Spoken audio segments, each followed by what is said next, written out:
Tidimalo Chuene from the Limpopo Transport Department joins us now on the line with the very latest. Tidimalo, thank you so much for your time. Quite tragic to wake up to this news out in Limpopo. Do we know what possibly happened where, of course, these 20 people met their death, untimely death? Well, thank you very much. It's not a rosy morning for us in the province.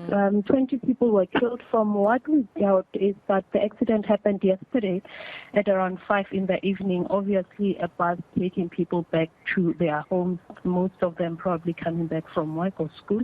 That is what we have. And that the accident happened on the N1 North, Mashobela, towards Musina in Wembe district.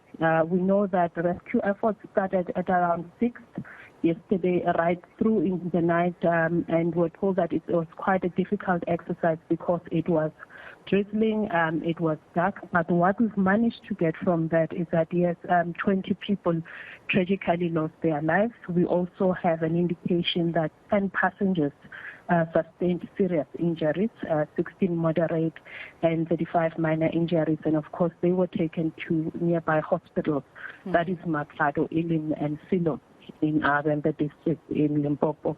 We also have information that the police diving team has been activated to search the nearby river. I'm still trying to get the name of the river, but to search the nearby river just in case there are people who might have been swept away, because even rescue efforts were happening in the dark. So that is what we have at this point. Yeah. Has everyone been accounted for at this point, Tidimalo? That is the exercise that authorities are still engaged in. And there are people who are coming forward with names of their loved ones. And that is why we're saying that also the police are coming on board to also check, just double check with the daylight, right, if everyone has been retrieved from the scene, if there are people who've been swept away. But currently the exercise of just accounting for everyone and informing next of kin is currently underway. Do we know if it was a matter of speeding, weather conditions not being favorable, the road not being worthy to drive on? Do we know at this point what could have caused this head-on collision?